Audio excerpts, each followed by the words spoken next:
কাজ করার সঠিক সময়ের জন্য অপেক্ষা করার আরেক নামই হলো জীবন। তবে আমার অপেক্ষাটা কিন্তু কাজ করার জন্য ছিল না। আমার এই 1 বছরের অপেক্ষাটা ছিল বাড়ি যাওয়ার, নিজের বাবা মার কাছে যাওয়ার, নিজের আপনজনদের কাছে ফিরে যাওয়ার। অনেক অপেক্ষা করেছি, প্রত্যেক বছরই করে থাকি বলতে পারেন। আমরা যারা বাইরে থাকি তারাই কিন্তু বুঝতে পারবে এই 1 বছরের অপেক্ষাটা কী জিনিস। তবে আমার ক্ষেত্রে 1 বছর, অনেকের ক্ষেত্রে 2 বছর, 3 বছর, 4 বছর, অনেক বছর বছর অপেক্ষা করে থাকতে লাগে। আমিও যে তাদের দলে নাম লেখাবো না সেরকম কিন্তু কোনো ব্যাপার নেই। ছেলে মেয়েদের পড়াশোনা আরম্ভ হওয়ার পরে কিন্তু অনেক সময় করে কলকাতায় যাওয়া হয় না, মানে বাড়ি যাওয়া হয় না বলতে পারেন। যেমন ধরুন এই বছরও কিন্তু আমাদের ভাবনা চিন্তার মধ্যে ছিল না যে আমরা কলকাতায় যেতে পারবো এই বছর, কিন্তু কোনো একটা সার্কামস্ট্যান্সেসের জন্য আমাদের আবার কলকাতায় যেতে হচ্ছে। যাই হোক, 1 বছরের অপেক্ষার অবসান হলো আজ। হ্যালো এভরিওয়ান, আমি পিয়ালি আর আমার নতুন একটি ব্লগে আপনাদের সবাইকে ওয়েলকাম। কেমন আছেন আপনারা সবাই? আশা করছি আপনারা সবাই খুব ভালো আছেন, সুস্থ আছেন। আমিও কিন্তু ভালো আছি। আজ মনের মধ্যে বিশাল আনন্দ বলতে পারেন, আবার একটু ভয়ও বলতে পারেন। একটু ভয়ও লাগছে, জানেন কেন লাগছে? সেটা হচ্ছে ছেলে মেয়েকে নিয়ে প্রথমবার একলা যাচ্ছি। মাম্মামকে নিয়ে আমি অনেকবারই একলা যাতায়াত করেছি ঠিকই, কিন্তু ছেলে হওয়ার পরে প্রথমবার আমার একলা যাতায়াত করা আর কি। আর ভয় এই কারণেই পাচ্ছি কারণ ছেলেটা আমার বড়ই দুষ্টু, সাথে মেয়েটাও দুষ্টামি করে, যার জন্য ওরা তো এক জায়গায় চুপচাপ দাঁড়িয়ে থাকার মানুষ নয়, যার জন্য একটু চিন্তা হচ্ছে, একটু ভয় লাগছে। যাই হোক, চলো সকাল সকাল উঠে পড়েছি। সংসারে এখন প্রচুর কাজ পড়ে রয়েছে। কলকাতায় যাব বলে সেই কবে থেকে কত জিনিস গুছিয়ে চলেছি, আর কত জিনিস যে পরিষ্কার করে উঠলাম তার আর ঠিক নেই। তবুও দেখুন, লাস্ট মুহূর্তে মনে পড়ে গেছে যে আমার এই কাজগুলো হয়নি, আর সেই কাজগুলো না করে গেলে এসে দেখবো মানে আর দেখার মতন অবস্থা নেই। আজ 1 এপ্রিল, দিনটা হচ্ছে সোমবার। আজ একটু ভোরই উঠেছি জানেন, একটু রান্না বান্না করে তো নিয়ে যেতে লাগবে, আবার খেয়ে দেও যেতে লাগবে। তাই ভাবলাম যত তাড়াতাড়ি করা যায় তাড়াতাড়ি করে চটপট রেডি হয়ে নেব। তার আগে পুজোটা সারতে গেলাম। ও মা, পুজো করতে গিয়ে দেখলাম আমি তো ঠাকুরের বাসনগুলোই ধুইনি। তাই ভাবলাম হাতে যখন একটুখানি সময় রয়েছে, কারোকে কিছু না বলেই চটপট বাসনগুলো ধুয়ে ফেলি। আর এই তামার পেতলের বাসনগুলো তো জানেনই ধুতে কেমন কষ্ট হয়। তেঁতুল মাখিয়ে রাখি, তারপরে একটু ঘষে মেজে পরিষ্কার করে ফেলবো। বাসনটাও একটু তাড়াতাড়ি মেজে নেব, বেশি সময় দেওয়া যাবে না। কেন জানেন তো, ছেলে মেয়েকে স্নান করানো, খাওয়ানো, আবার রান্না করার রয়েছে, কারণ কিছু তো খেয়ে যেতে লাগবে। ভাবছি একটুখানি ডালিয়া করব, ডালিয়া খেয়ে চলে যাব, আর সন্তুর জন্য একটু রেখে দিয়ে যাব, কারণ সন্তু তো আমাদের সাথে যাচ্ছে না, ও যাচ্ছে 10 দিন পরে। তাই ভাবলাম যে ওর জন্য একটু রান্না করে রেখে দিয়ে যাই, আর সাথে একটু নিয়েও যাব, কারণ অনেকটা টাইম, বুঝলেন, তাই একটু খাবার নিয়ে যাব ভেবেছি। ছেলে মেয়েদের ভাত না খাওয়ালে চলে বলুন, আর আমরা তো বাঙালি এমনিতেই একটু ভাতের প্রিয়। তাই ভেবেছি ফেনা ভাত, মানে আমরা অনেকে আবার এটাকে জাউ ভাত বলি। যাই হোক, সেই ফেনা ভাত, জাউ ভাত, ওটা একটু করে নিয়ে যাব, আর সাথে দুটো ডিম সেদ্ধ নিয়ে নেব। ওইটাই দুপুরবেলা ছেলে মেয়েকে খাইয়ে দেবো। গেল বছর যখন কলকাতা থেকে ফিরে এসেছিলাম ব্যাঙ্গালোরে, ঠিক সেই দিন থেকেই অপেক্ষা করেছিলাম আবার কবে বাড়ি যাব, আবার কবে আপনজনদের কাছে ফিরে যাব।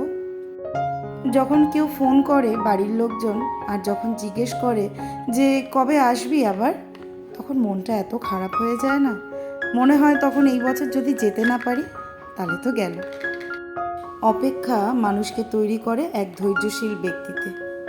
আর আমাকেও যে এই অপেক্ষা জিনিসটা কতটা ধৈর্যশীল তৈরি করেছে সেটা আপনাদের আর কি করে বোঝাবো। যবে থেকে আমি বাইরে থাকি, মানে একা থাকি, তবে থেকে খালি অপেক্ষাই করে যাই, কবে বাড়ি যাব, কবে বাড়ি যাব। একটু মন খারাপ হলে, একটু শরীর খারাপ হলে তখনই মনে হয় না একটু বাড়ি যাই, ঘুরে আসি, কিন্তু সেটা তো তখন সম্ভব হয় না। এই একটা বছরে কত শরীর খারাপ, কত মন খারাপ, কত কিছু সহ্য করেছি, কত ধৈর্য ধরেছি, সমস্ত কিছু করে আজকে সেই 1 বছরের অপেক্ষা শেষ হলো। 1 বছর পর মায়ের কাছে যাব। হ্যাঁ, মাকে হয়তো আমি এখন সব কিছু বলতে পারি না, সব কথা শেয়ার করতে পারি না, তবুও মনে হয় মায়ের কোলে মাথাটা দিয়ে একটু শুলে পড়ে মা এমনি আমার মনটা শান্ত করে দেবে। আসলে মা তো এরকমই হয় বলুন, মা পারে না এমন কোনো কাজ নেই। মা কিন্তু সব সন্তানের সব ব্যথা, সব দুঃখ কষ্ট সব ভুলিয়ে দিতে পারে। সকাল থেকে ঠাকুরের বাসন মাজার পরে আমি যে ঠিক কত তাড়াতাড়ি কাজ করেছি সেটা আপনাদেরকে বলে বোঝাতে পারবো না। ফ্রিজের ওপরে কভারটাও তুলিনি, জানেন, কাজ করতে করতে মনেই ছিল না যে ফ্রিজের ওপরে কভারটা আমি ধুইও নি। যাই হোক, ফ্রিজের ওপরে কভারটা আমি তুলে দিয়েছি। সন্তুকে বললাম এটা তুমি ওয়াশিং মেশিনে কিংবা শান্তিকে দিয়ে দিও, শান্তি কেচে দেবে।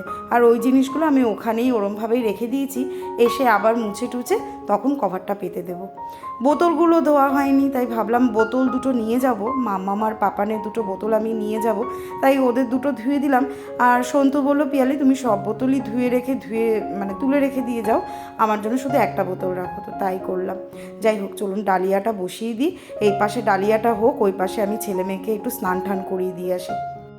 একদিকে ডালিয়া বসাবো, আরেকদিকে ফেনা ভাতটাও বসিয়ে দেবো, আরেকদিকে ডিম সেদ্ধটাও বসিয়ে দেবো। 3টে ওভেনে 3টে বসিয়ে দিলে বেশিক্ষণ সময় লাগবে না। আর রান্না করতে করতে ওদিকে আমি ঘরের আরও কাজগুলো সেরে ফেলবো। ছেলে মেয়েকে স্নান করিয়ে দেবো প্রথম কাজ, তারপরে ঘর দর একটুখানি গুছিয়ে নেবো। এদিকে আমি রান্না করতে করতে যখন ভিডিও শ্যুট করছিলাম, সন্তু আরেকদিকে আমাকে চোখ পাকাচ্ছে যে তুমি কিন্তু এই করতে করতে দেরি করে ফেলবে, তাড়াতাড়ি করো। আসলে কি জানেন তো, ও কেন চোখ পাকাচ্ছে সেটা আমি বুঝতে পারি। আমার মিস করা এমন কোনো জিনিস নেই, মানে আমি একসময় ট্রেন মিস করেছি, বাস তো প্রচুর মিস করেছি ছোটোবেলা থেকে, আর কিন্তু প্লেনও মিস করেছি। মানে বুঝতে পারছেন, একটা প্লেন মিস করা যে কী সাংঘাতিক ব্যাপার। আর যেই দিন থেকে আমি প্লেন মিস করেছি সেই দিন থেকে বলতে পারেন আমার কিন্তু কোনো জায়গায় যদি ধরুন প্লেনে যাচ্ছি, সেই দিনটা যে আমার কি হয় সেটা আপনাদেরকে আমি বলে বোঝাতে পারবো না। ভয়, টেনশন, আর কাজকর্ম করতে গেলে তো হাত পা কাঁপতে থাকে, ঠিক যেমন এখনটা হচ্ছে। তাড়াতাড়ি করে রান্না করছি আর জানেন আমার হাত পা কাঁপছে, মনে হচ্ছে না আমার কাজ কিছু হাতে উঠছে, কাজ করতেও ইচ্ছা করছে না, খালি মনে হচ্ছে স্নান টান করে রেডি হয়ে যাই। দুপুর 2:30টায় ফ্লাইট, আর আমি বেরোবো ঘর থেকে সকাল 10টায়। আসলে যেতে আমাদের বাড়ির থেকে কিন্তু বেশ অনেকটাই দূর, বলতে পারেন 2 ঘন্টা মতন লাগে আমাদের বাড়ির থেকে। প্রথমে প্ল্যানিং ছিল দিদিভাইদের বাড়ির থেকে এয়ারপোর্ট যাব, দিদিভাইদের বাড়ির থেকে এয়ারপোর্ট যেতে ঘন্টাখানেক মতন লাগে, কিন্তু সেই প্ল্যানটা কিছু প্রবলেমের জন্য ক্যান্সেল করতে হলো। আর তাই সন্তু আমাদেরকে নিয়ে বেরিয়ে পড়েছে এয়ারপোর্টের দিকে। দেখুন পৌঁছেও গেছি, এটা হচ্ছে ব্যাঙ্গালোর এয়ারপোর্ট। এতদূর যারা আমার ভিডিওটা দেখছেন, যদি ভিডিওটা কোথাও ভালো লেগে থাকে তাহলে অবশ্যই একটা লাইক করবেন, আর যদি নতুন বন্ধু হয়ে গিয়ে থাকেন তাহলে বলবো চ্যানেলটাকে সাবস্ক্রাইব করে আমার পাশে থাকবেন। চলুন আপনাদের সাথে দেখা হচ্ছে ফের কলকাতায় গিয়ে। হ্যালো এভরিওয়ান, তো পৌঁছে গেছি বাড়িতে, মানে মাদের বাড়িতে চলে এসেছি। আর এই বাড়িটা একদমই নতুন, বুঝতেই পারছেন, কিছু ব্যাকগ্রাউন্ডে মানে কিছুই হয়নি, সেরকম কিছুই না। তো যাই হোক, পরে আপনাদের সাথে সব কিছু শেয়ার করবো। আমি কিন্তু পৌঁছে গেছি মার সংসারে, আর আমার সংসারে আমি নেই, তাই আমার সংসারে কাজকর্ম কিন্তু কিছুই আপনাদের সাথে শেয়ার করতে পারবো না। যে কদিন আছি সে কদিন কিন্তু আমার মায়ের সংসারের কাজ, আর শ্বশুর বাড়িতে গেলে পরে শ্বশুর শাশুড়ির সংসারের কাজ শেয়ার করবো। তো চলুন আজকের ব্লগটা আমি এখানেই শেষ করছি। সবাই ভালো থাকবেন, সুস্থ থাকবেন। আমি চলে আসবো নতুন একটা ব্লগ। দেখা হবে শিগগিরই।